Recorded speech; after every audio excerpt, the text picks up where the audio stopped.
Good morning, everyone. It's Monday morning, the last week before Christmas. I love the last week before Christmas. I wish I didn't have to go to work. But, gotta make a living, right? Let's do verse of the day.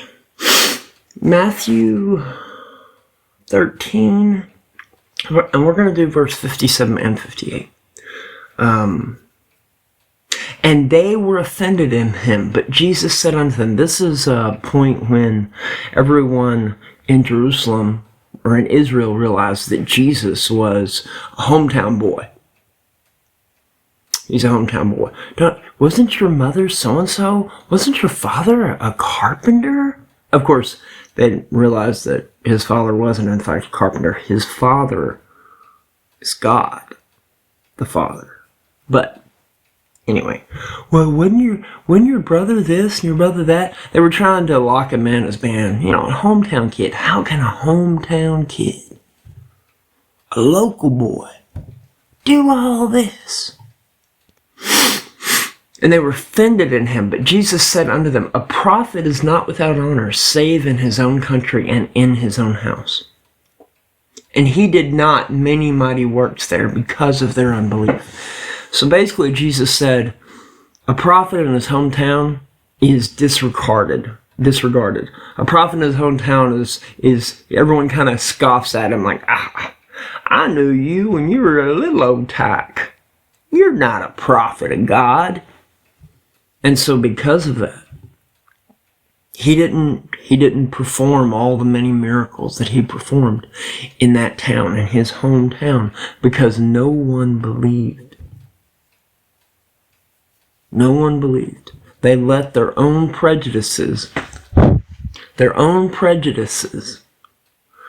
let their heart be cold and sealed and closed because of their own prejudices. And it kept them from glory. We do that, don't we? We let our own prejudices keep us from glory, keep us from being able to open our hearts to everyone. And I'm not even talking about race and sex and all that stuff. I'm just talking about the guy walking on the street. We all know the guy that walks on the street, talks to himself. I think every town has at least one man walking down the street every day, talking to himself, talking to the air, kind of doing his own thing. Everybody leaves him alone. Because, they don't want to talk to him because they're not sure, what kind of guy he is, or they're not sure, what he's saying, or they're not sure, if he needs anything, or, if he's going to try to mug us, if we talk to him. And so, what if all of a sudden one day that guy, walking down the street talking to himself, tattered clothes, never looks like he probably has 2 pennies to rub together, what if all of a sudden that guy started preaching the Word of God, started stopping in crowds of people, teaching the Word of God, preaching the Word of God, spreading the glory of God?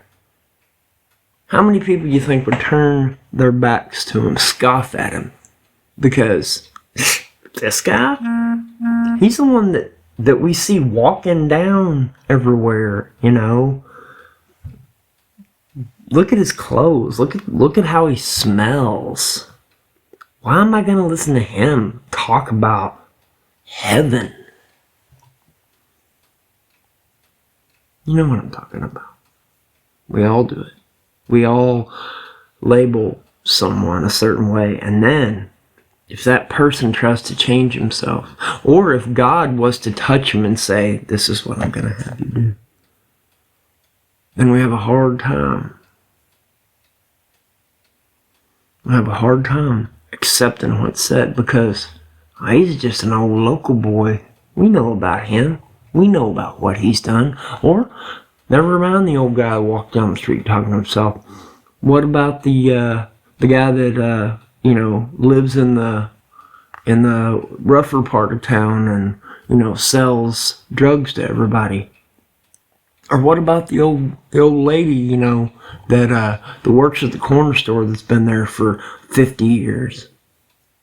Or what about that old janitor that, man, got a potty mouth on him? Man, every other word is a cuss word. He's kind of vulgar too, and he makes jokes, off-color jokes all the time, and he plays around all the time. And he's just really, not the kind of guy you'd imagine that, would be preaching the word of God. All of a sudden, gets ordained, starts preaching the word of God to everybody he can reach, to anybody that'll listen. Hard to listen to somebody that you have a specific thought in your mind about how they are or how they were and the life that they had and how God could call them then to do his good works. And that doesn't mean that everybody is called to pastorship. They may just be called to witness. They just may be called to start giving and doing. And in the process of giving to others and doing for others, just mention how glorious God is in the process. God calls each one of us for a different reason. And it's up to everyone else, especially Christians, to open your heart to the possibility that any given day, any person you meet, even if you've known them for 20 years and you've known everything that they've ever done, all the bad things and all the crazy things and all the off-color things, it's important that you open your heart to the possibility that God has put a change in their life and sent them forth on a path of righteousness. We all are sinners, and we have all, before we met Jesus, we were all bound to sin, bound to the corruption of it, bound to the curse of it. Since Adam, the first day of his life, well, maybe not the first day of his life, there's not really a time frame in there, but since Adam sinned on that first day that he sinned, we have all been corrupted and cursed by that sin. The whole world has been cursed by it. And that's why God hit the reset button at one point, because the corruption was so great. So he hit the reset button so sin wouldn't just take over the world as fast as it did. The second time around, God had a plan. No, he had a plan all along. From the day Adam was born, from the cusp of creation, he already knew Jesus was coming. Don't let your own prejudices keep you from the kingdom of heaven. Don't let your own prejudices work against you or against others.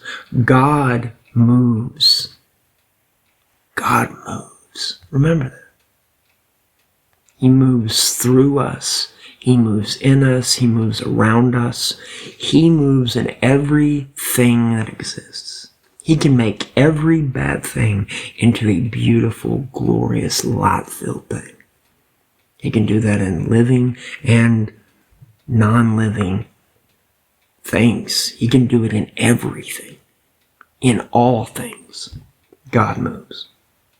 He can move through the darkest, most horrible thing and bring light there. You just have to open your heart to it. Well, I hope everyone has a wonderful day. This was kind of another little mini sermon, wasn't it? God bless you.